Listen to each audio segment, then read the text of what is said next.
Аднойчы там, у заходняй, я стаяў на граніцы, расказваў Пятро. Глядзеў на той бок, убачыў нямецкага вартавога. І ведаеш, мне стала трохі страшна, што так блізка ад нас людзі, якія ваююць. Ах, як яны там ваююць, перапыніла Саша. Якая там вайна? Гэта праўда, не тое, што ў нас на фінскай. Сядзяць у гэтых лініях, дзе, кажуць, нават трамвай пад зямлёй ходзіць, п'юць каву ды віно і для забаўкі страляюць. Увесь час паведамляюць. Перастрэлка патрулёў, ды і ўсё. А ведаеш, я табе не пісала пра гэта, я таксама прасілася на фінскую. Падала заяву ў ваенкамат, мяне выклікалі. Ваенком паглядзеў на мяне, паківаў галавой і кажа: «Ідзі, дзіця, працуй, дзе працуеш?» Так і сказаў: «Дзіця». Правільна ён зрабіў, ваенком твой. Ты ведаеш, як там цяжка было. З нашага тэхнікума ездзілі трое. Снайперы. Цяпер вярнуліся. Яны расказвалі, якая там зіма была. У нас таксама сады павымярзалі. Калгасны малады сад напалавіну загінуў. Там людзі ў снезе ляжалі, ды не адзін дзень і не два. Пятро быццам баяўся, што яна можа паехаць туды, і адгаворваў. Потым схамянуўся. У самога было гэткае жаданне. Памаўчаў, тулячы яе да сябе, аднак шчыра прызнаўся. А я рад, што цябе не ўзялі. Ты магла б згубіцца ў гэтым чалавечым моры, забыла б мяне, і я не знайшоў бы цябе. Дурненькі, я ніколі не забуду цябе. Калі ты пайшоў у мінулым годзе, я плакала. Яна засаромілася свайго прызнання, змоўкла, а ў яго гэтыя словы выклікалі такое замілаванне, такі прыліў пяшчоты, што ён да болю сціснуў яе худзенькія плечы. «Ой, задушыш!» Са смехам вызвалілася яна з яго абдымкаў і адышла. «Чакай, нехта гаворыць там, можа, да мяне!» На вуліцы было ўжо зусім цёмна, дождж ішоў, як і раней, дробны, густы. Ад хаты гаспадыні даносіліся галасы. Саша падышла да акна, прыслухалася. Калі галасы сціхлі, вярнулася назад на канапку. А я не жартавала ў пісьме. Да мяне сапраўды сваталіся. Ды не сам жаніх, а яго маці. І яна расказала ўсё. Гісторыя гэта была смешная, але Пятра яна ўстрывожыла. Ён раптам зразумеў, што маглі б скласціся так абставіны, што ён страціў бы сваю Сашу, асабліва пасля яго недарэчнага ўчынку.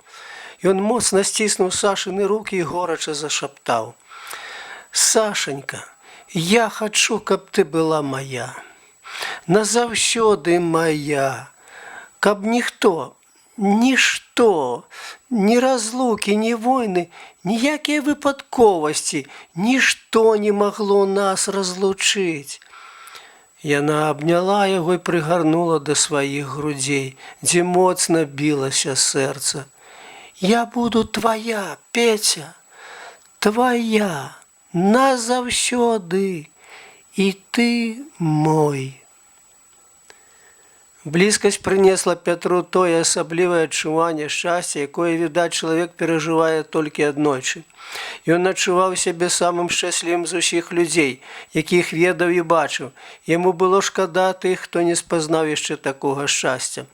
Гэта быў час самага высокага ўзлёту, ўсяго найлепшага, што было ў яго душы.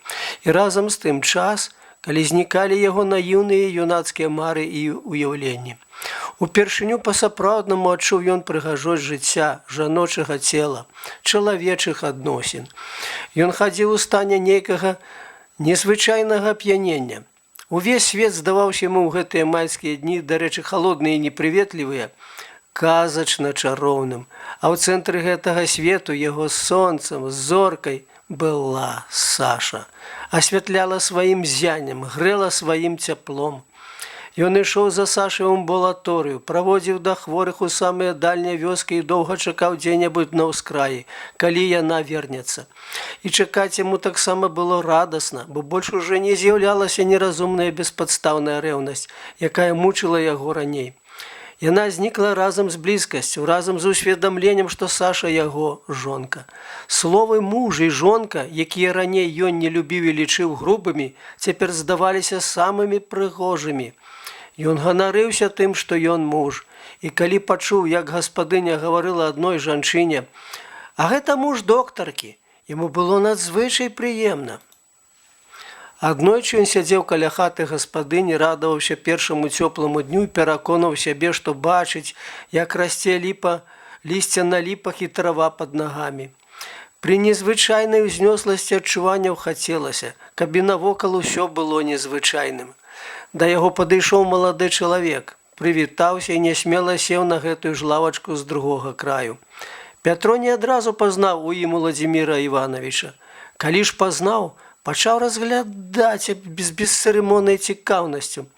Так, што настаўнік, старэйшы за яго не менш як гадоў на 5, збянтэжыўся. Убачыўшы гэтую яго збянтэжанасць, Пятро ўспомніў, які самаўпэўнены, спрытны і вясёлы быў настаўнік у мінулым годзе на валейбольнай пляцоўцы і адчуў сябе пераможцам, шчаслівейшым, а значыцца больш дасціпным і спрытным.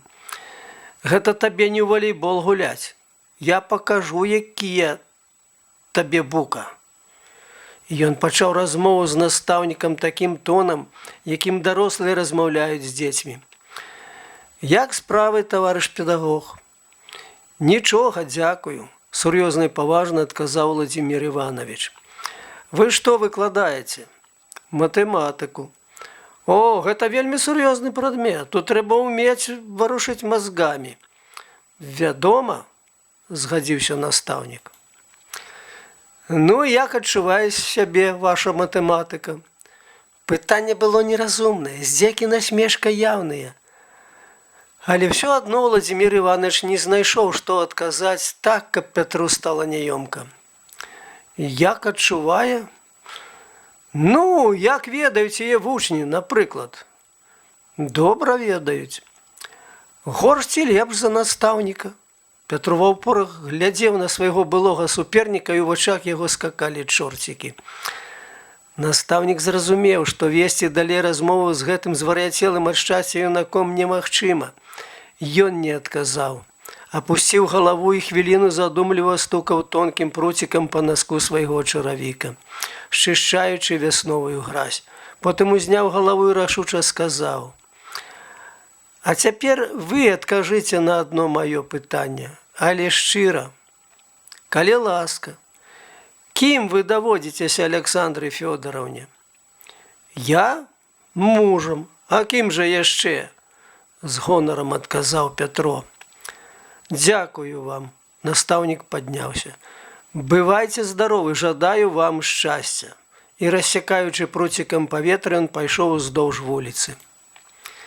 Пятру хацелася засмяяцца наўздагон, але ён стрымаўся, крануты зусім шчырым пажаданнем настаўніка. Пасля, праз якую гадзіну, Пятро зноў убачыў з саду, што Уладзімір Іванович выйшаў з двара амбулаторыі. Вось жа блукае чалавек, як здань. Што яму трэба тут? Падумаў ён. Сашы в амбулаторыі не было, яна паехала ў мястэчка на нейкую куставую нараду. Пятру захацелася зайсці ў амбулаторыю аднаму. Ён знайшоў ключ, адчыніў дзверы і ўбачыў на падлозе паперку. Не ўтрымаўся, разгарнуў. Александра Фёдоровна, вы казалі мне, што нікому ніколі не хлусілі. А мне вы схлусілі. Навошта? Вы запэўнівалі, што той юнак ваш брат. А цяпер я ведаю, што ён ваш муж. Мне крыўдна, што вы казалі няпраўду. Аднак жадаю вам шчасця. Уладзімір. Пятро прачытаў пісьмо, паціснуў плячамі. Яму здалося дзіўным і смешным, што сталы сур'ёзны чалавек, настаўнік матэматыкі, 2 гадзіны хадзіў навокал амбулаторыі, каб падсунуць пад дзверы гэтую недарэчную запісачку.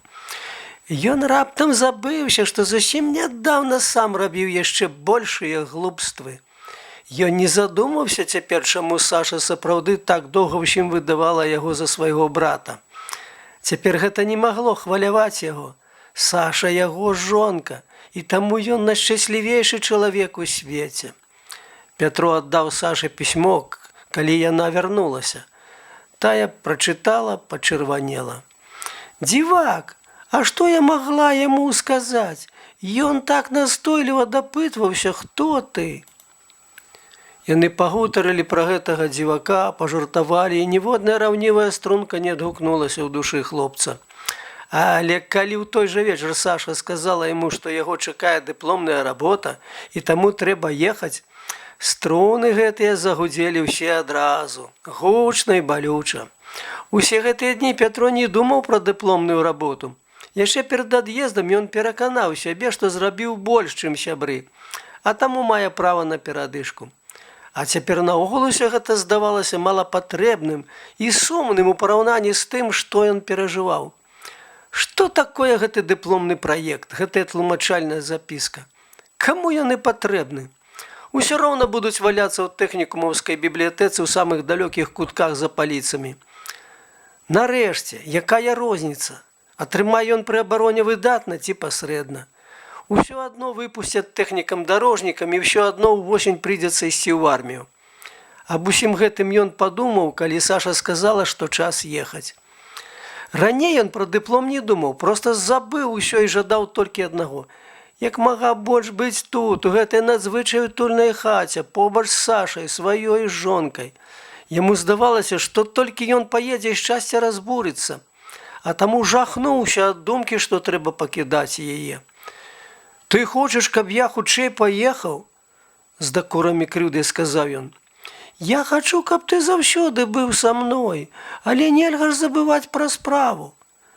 Я на паўмесяца абагнаў усіх. А нічога не скажаш, што цябе так доўга няма пасля свята. А хто можа сказаць? Ведаюць хоць дзе ты? Ніхто не ведае. Трэба ехаць, Петя, так нельга. Я надакучыў табе? Божа мой, які ты дурны! Я хачу як лепш, каб не было непрыемнасцей, а ён глупства вярзе». Але на другі дзень прыйшла тэлеграма ад сябра. «Неадкладна вяртайся. Дырэктар, камітэт пагражаюць табе страшнай карай». Сябра гэты здагадаўся, куды знік Пятро. У чамадане ягоным знайшоў пісьмы і такім чынам даведаўся адрас Сашы. З болем у сэрцы пакінуў Пятро жонку і пайшоў толькі з умовай, што яна штодзень будзе пісаць яму. Бясконца здалася яму ў той пераход знаёмая дарога па прыдняпроўскай раўніне. Хоць ён і прымушаў сябе захапляцца хараством маладой зеляніны і няспынна думаў пра Сашу. Між іншым марыў, што калі-небудзь ён збудуе тут, у гонар Сашы, дарогу па сваім праекце. Дарогу цудоўную, па якой прыемна і радасна будзе хадзіць людзям, нават маладажонам, калі ім давядзецца пакідаць адно аднаго. Раней жартаўлівы і шумны сярод блізкіх сяброў, Пятро зрабіўся сцішаны і замкнёны. Замыкаюцца і адасабляюцца людзі звычайна ад гора, але бывае, што замыкаюцца часам і ад шчасця. Пятро як бы баяўся, каб хто не абразіў, не запляміў яго светлых і чыстых пачуццяў. За прагул яго лаяў дырэктар, выклікалі ў камсамольскі камітэт, дапытваліся, дзе ён быў 10 дзён. Ён адказваў. Так, ездзіў і усміхаўся, як, напэўна, усміхаўся б чалавек, якому раптам адкрыліся ўсе таямніцы свету. Сапраўды ён адчуваў, нібы зрабіўся сталейшы за ўсіх сваіх сяброў, нават за тых, што старэйшыя за яго па гадах. Сталейшы, бо жанаты і шчаслівы, бо перажыў тое, чаго яны, відаць, яшчэ не перажылі. Сябры дзівіліся, гледзячы на яго. Потым заўсёды праніклівыя, здагадлівыя дзяўчаты нечакана абвясцілі, што Шапятовіч жаніўся. Гэтая чутка ў адзін міг разнеслася па тэхнікуме. Дзяўчаты з малодшых курсаў прыходзілі ў чарцёжную і глядзелі на яго, як на нейкае дзіва. Хлопцы-сябры дапытваліся, ці праўда гэта? Жартаўліва віншавалі, а ён у адказ толькі усміхаўся ўсё той жа таямнічай радаснай усмешкай. Зноў працаваў Пятро над праектам дзень і ноч, каб дагнаць і апярэдзіць сяброў і такім чынам выкраіць час і яшчэ раз з'ездзіць да жонкі. Адрываўся ад працы толькі для таго, каб збегаць на пошту, спытаць, ці няма пісьма. Дзён колькі пісьмо не прыходзіла, і ён зноў пакутаваў. Яму зноў успомніўся Владзімір Іванович, яго словы, запіска і іншыя недарэчнасці.